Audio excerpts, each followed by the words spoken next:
So Iranian people are right now unhappy about the money situation, the financial situation of the country. They're unhappy about the drought. They're unhappy about the repressive Iranian regime. They're probably looking at the war on Israel and they're saying, why are you blowing our money on this needless war? We need to live around here.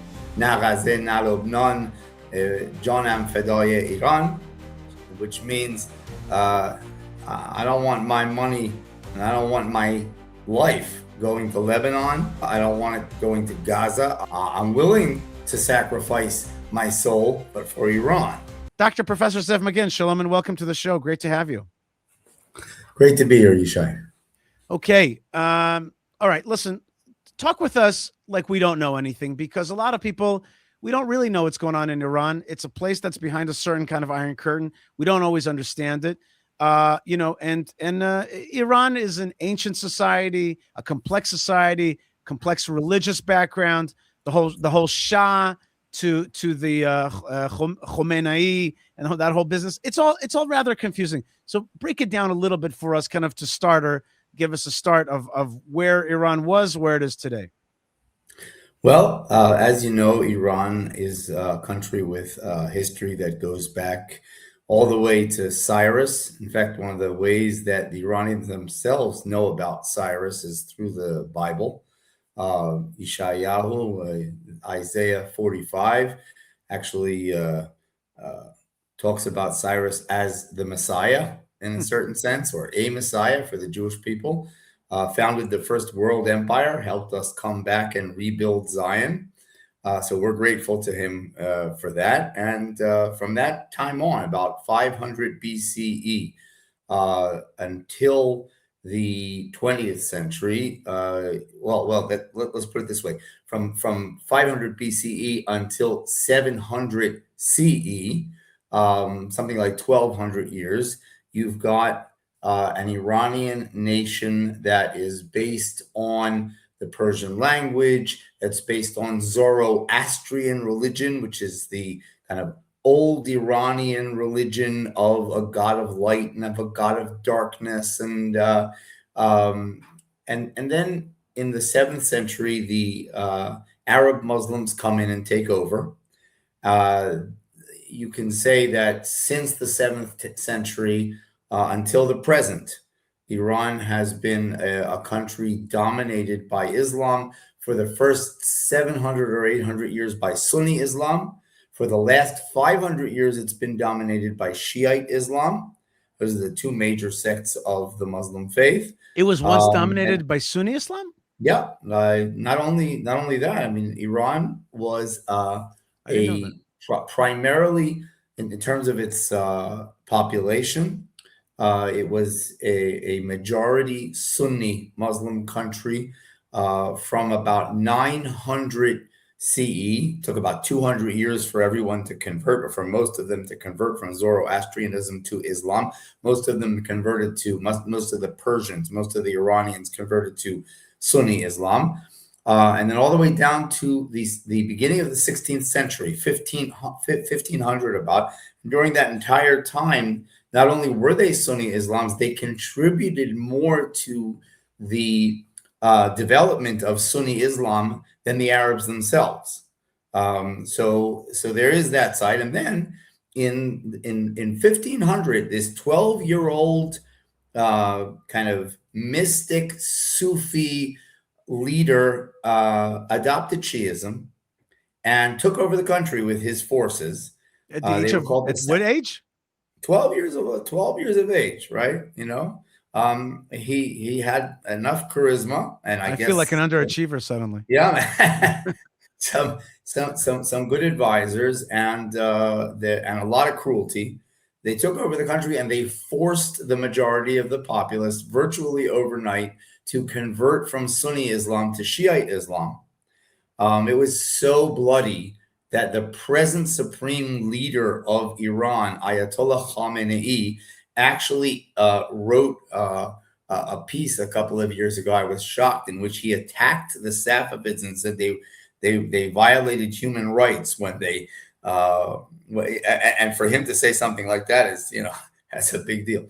Anyway, so from that time, from 1510 until let's say 1979, Iran is a Shiite country. The Shiism, Shiite Islam is the preeminent official religion of the country. There are no Sunni mosques in Tehran or in any other major cities, only Shiite ones. And in 1979, that wasn't enough for the Shiite Islamists under Khomeini.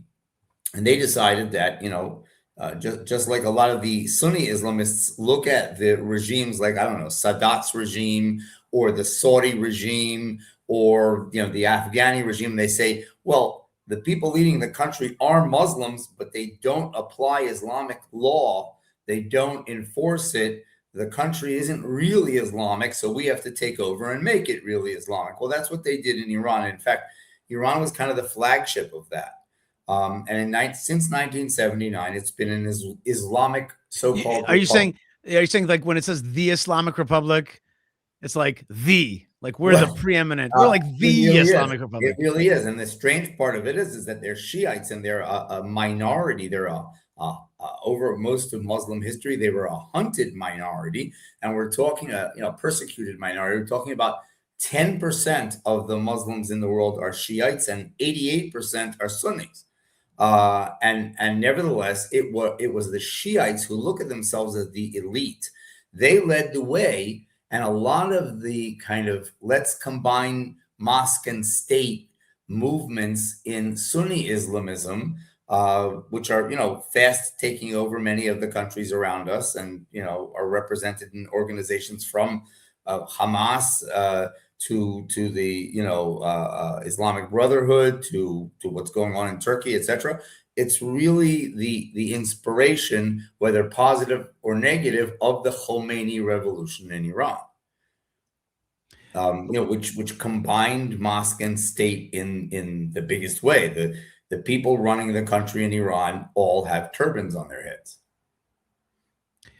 I've heard in my limited studies of the Islamic Revolution of Iran, there was these cassettes, these tapes, these phone calls. They would play it over the phone. These speeches by this firebrand Khomeini, and it was a popular revolution, right? It was the people. In some ways, Yishai, in some way, you got to give credit where credit is due. In some ways, the Islamic Revolution in Iran under Khomeini in 1979 was the first popular revolution in human history. Because if you look back at revolutions like the Russian Revolution, a couple of, I don't know how many Bolsheviks, how many of them running from the Winter Palace to the Kremlin to the, or the French Revolution, a couple of hundred aristocrats on a tennis court. We're talking about millions of people in hundreds of cities across a country that is 79 times the territory of Israel. It's a huge country, okay? And all across this country, there's this unrest and this ferment. It's in many ways the first popular revolution that you can speak of. And, it wasn't just because it was Islamic, it was also because they were not happy with the previous regime. Except that one of the things that I, when I'm asked about it, one of the obstacles in the way of the current protesters is that unlike in 1979, when eventually almost all of them coalesced around this idea of, let's create this Islamic Republican utopia. Wow, what euphoria. Muy strong communism. We're going to make something new, this is the way young people used to be. They would sit around, they were political, they were ideological, they were creative. They'd stay up all night in every venue you can imagine, and they would create these new worlds in their heads. And they would argue about it, and they would shape it, and then they would try to bring it to fruition. Now, the problem with the current generation is they don't like what there is. right? But unlike the folks in 1979, they haven't come up with anything to replace it with. So, and the way you know that is because they're going back to this, 45 years ago, to the very uncharismatic and very uninnovative idea of this prince, the son of the deposed Shah, who's been sitting there in Paris, for a long time, and who actually studied at Columbia University with me for a year. And if that's all you can come up with, it's almost like this, well, all right, we don't want this, so we can't think of anything else. So we're just gonna, call back the monarchy, which is weird. Okay, we'll talk a little bit about what you're saying right now, which is a kind of maybe a lack of creativity in thinking about the future of Iran. Be that as it may, people are not happy. It's not like the current regime of Iran is so creative. It subdues people, throws them into jail. They're protesting, they're killing them in the streets. They subdue women, that whole thing. That's the advantage. You're exactly right. That's the advantage that the protesters have. Nobody's creative today. Right. And so the government also goes by the same playbook it's been going by for the last 40 years. And the playbook involves basically, old Soviet excuses for why the economy doesn't work. It's those Jews, or it's, foreigners. But speak it out. Tell us a little bit. Like, first thing, is it the rial? Is that what it's called? The currency there? The rial is the Toman, right? Right. So it's in the toilet, right? It's like rock bottom. It's like $1.5 million rials for $1. It's like the old joke of who wants to be a Turkish millionaire, who wants to be an Iranian millionaire, right? Literally, people come with wheelbarrows to stores. Right. Okay, and that's not fun. That's not. It's no fun, and but again, it's a negative impetus, and you got to have a positive impetus too. You got to know. They know where they want to go away from. They don't know where they want to go to. Okay, but I want to do a little bit of like news just to understand the situation, because you're already past this. We just want to understand first and foremost, like what's on the street. So is it literally like a barrel of paper to buy a piece of bread? Is that the way it is right now? It's I think it's a feeling that's it's very surreal. People have to get everything kind of in a black market way. They're not starving, but it's unbelievably inconvenient. Right. What about the water crisis? What's that about? Well, that's, Allah helping us out, man. This is, it's the worst water. The way the water crisis is really, really bad is that all these ayatollahs, these high-ranking religious clerics, get on TV every day for the last year and a half and give these religious decrees about how you don't have to wash your hands and your legs and your head and all that stuff before you pray, because instead you can use sand. And really, that's an extenuation. That's an exemption that you can only use under the most dire circumstances. And they've basically applied it to the entire country. Like the first time in Islamic history, they come out and said, this thing that they do, where they purify themselves before prayer, takes a couple of buckets worth of water, right. and they basically come out and they've used this. It's not even a loophole. It's that they're going around like this and under like that, and trying to do anything. And they're basically saying, everybody use sand. Which is the Talmud also says we can use sand instead of water when we can't find any water. But you got to really be in a situation you can't find any water. It's interesting you say this. Just happens to be that today I was in a Muslim bathroom, an Arab Muslim bathroom in Hebron. Right, I was going to say East Jerusalem, in Hebron, where Jews don't usually go. And I was there today, and look, it had these big rock seats next to spigots where the feet are. And so, washing your feet, washing your hands, that's like a big deal. Lucky for them, there's the water that they get is from the new, water entrepreneur of the Middle East, the state of Israel, and we're, and Netanyahu said to the Iranians, he said, you want water, just say the word, just be nice, and you guys will be just swimming in it, It's like in the movie Masada when the 10th Legion is at the bottom and they're jumping into water pools in Masada there, Right. Oh, yeah, like that. Yeah. Let me. So, okay. So Iranian people are right now unhappy about the money situation, the financial situation of the country. They're unhappy about the drought. They're unhappy about the repressive Iranian regime. It's not working out so great. They're probably looking at the war on Israel and they're saying, why are you blowing our money on this needless war? We need to live around here. Yeah, it's that's one of the most well-known slogans that's shouted is "Na Ghaze, na Lubnan, Janam Fedaya Iran," which means I don't want my money and I don't want my life going to Lebanon, i.e. to Hezbollah. I don't want it going to Gaza, i.e. to Hamas. I'm willing to sacrifice my soul, but for Iran. Keep my money, keep my efforts, keep my soldiers in Iran. The problem at home, there's such a mess, and you're going out on all these adventures, which aren't working anyway. They were working until Israel made sure that they weren't working. Right. And then Israel came home to roost and attacked us. And this is really the number one thing going on here. I mean, they lost Hamas, so they lost one arm. They lost Hezbollah, they lost the other arm. Okay, they lost Syria, so they lost their whole midriff. Okay, and then in comes the Israeli Air Force and the American Air Force and cuts their head off, and all the people who have been so disgusted with them. But does the average Iranian know this?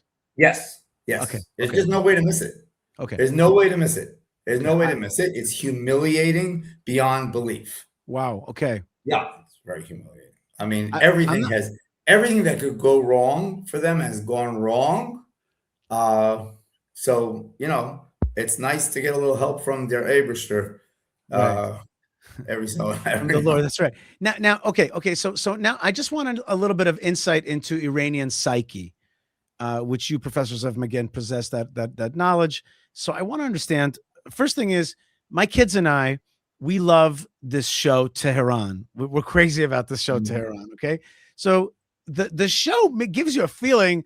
And the Mossad, recent Mossad tweet gives you the feeling like the Israelis are inside of Iran. Like we're really in there. We got like all kinds of our people in there and their people that are on side in there, like tons of agents. They're everywhere. And they give off that feeling. How true is that? Like, what can you give us? Can you give us a picture of like how much influence does Israel have inside of Iran itself? So, first of all, would that we had that much infiltration into Gaza, for instance, right? I mean, what we've been working on in Iran, what the various Israeli defense establishments have been trying to do, the various Israeli intelligence arms have been trying to do in Iran, they've been trying to do ever since Shimon Peres was prime minister way back when, and he started to shift the emphasis from Palestinians to Iran and the Iranian threat. And he has to get credit for starting that. And ever since then, we've been building bridges and connections. We use a lot of the organizations that both inside Iran and on the borders of Iran have been, itching for any opportunity to attack the regime. And there are all types. I mean, there's a lot of people who have a baggage full of hatred and desire for revenge against them. So you mean Iranian people? Iranians who, by the way, many Iranians who were part of the revolutionary cause. And then they had a falling out with Khomeini about a year afterwards. and he executed thousands of them. And whoever got away went over and even joined Saddam Hussein in the 8-year-long Iran-Iraq war. They hated the Islamic Republic so much they joined the Arab Iraqis against their own people just to try to damage that regime. Wow. And that's what we know about the Iranian nuclear project comes from them, because they were inside. They were deep inside in many ways. If you have heard of the MEK, which is the Mujahideen, they were in many ways, without them, Khomeini would not have been able to make a revolution. And they were the inner core of the revolution for at least a year afterwards. So a lot of them are left inside, and they seethe with hatred because their children were executed by the Khomeinist establishment, and they stayed in these positions of military power and intelligence and even political power, and they're still helping us down to the present day. And the Iranians just don't know who they are. We have just a few minutes left with you, Dr. Maghen. The protests right now. Last time there was protests, as I recall, a few years back, people were getting shot in the streets. People were getting killed. I want to tell you a little story that touched my heart very deeply. Little story goes like this. I was in Miami, actually in Aventura, and I was shopping. And one of the ladies that worked at the store, at the department store, comes up to me, and she has an accent, and she's being very helpful to me. And I said to her, I'm like, where are you from? And she's like, I'm Iranian. I'm like, you're not Jewish. She's like, no, not at all. I'm like, I'm overtly Jewish dude. You're demonstrably Jewish. She says to me, I know. And I know that what you're doing is going to help my people. And then she told me, and she started tearing up. She said, they take our boys down to the dungeons and they poke their eyes out. And they do horrible things to them, and you have to fight them. It was a very real moment. It was a very human moment. It was she told me something, it was a real thing. And she was actually helping me buy a suit so I could wear it in Knesset and that kind of thing. And so these protests, just give me a sense of these protests. What are these people putting on the line? Where do they think that they're going? Is Israel helping them? What's the future of this thing? Is there an overturn in the future? In the future, there's an overturn. In the future, there's regime change. And it'll be a combination of inner protest and frustration and hopefully a little bit of creativity to think of what comes in place so that they can infect the rest of the populace and the military. Without the military, right? The military is made up of young people who come from the families of, just like in Israel, right? So they don't want to shoot at the protesters. And so the regime has to import Arabs from Lebanon, from Yemen, and from other places and try to get them to shoot at the protesters. This time, they're not doing that so much. So, once the protesters come up, sit down for some nights and they come up with an idea, what do we want Iran to look like? And it's not, we don't want any Islam in Iran, because if they do that, there's going to be a backlash. There are enough people in Iran who believe deeply in Islam. They don't believe in the Islamic Republic. They don't believe in the Khomeinists and what they've done to distort Islam, but they believe in Islam. And if you start, if these young people start to be these kind of progressive Antifa, kooks, and they start disrobing and all that, that's the end of them. They have to find a combination that allows for a kind of a future-looking Islam that is not at war with the rest of the world. And when they do that, the combined help of the Western powers and Israel will bring about regime change. No question about it. This regime is exhausted. It doesn't have any new ideas.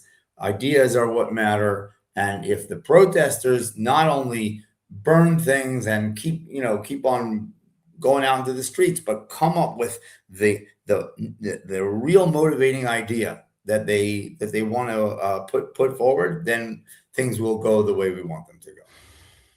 And there will be some kind of détente between Israel and Iran in such a scenario? Well, yeah, I really think there will be. I think that, first of all, there's just no question about it, Yishai. Nobody wants to mess with us anymore. Mm-hmm.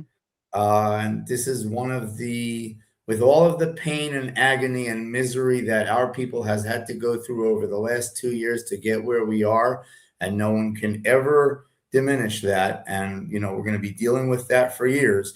Nevertheless, we have brought about a miracle. And one part of that miracle is that everybody on this planet knows that you don't mess with us anymore. And our playbook is now the playbook of other countries. The biggest superpowers in the world are taking their cue.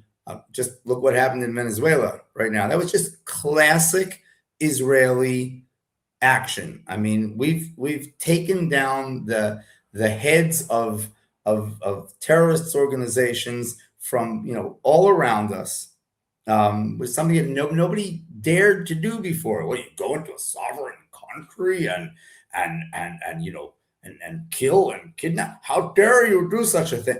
We're like, excuse me, we're doing what's right, and anybody's got a heart knows that it's right. And I think that that's going to be the new world order, and that's thanks to us. Yes, no question about it. Professor and Dr. Zeev Maghen is an Israeli scholar, professor of Arabic and Islamic history at Bar-Ilan University, senior fellow at Begin-Sadat Center for Strategic Studies, leading expert in revolutionary Iran.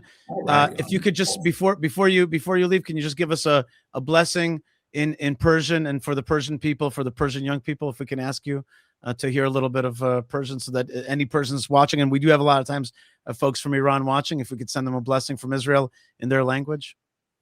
Pas خیلی قوی باش. ما امیدواریم که خوب و خوش و خرم و جمهوری اسلامی ایران از بین برود و ایران دوباره کشور بزرگ و دوست صمیمی اسرائیل خواهد بود با امید خدا.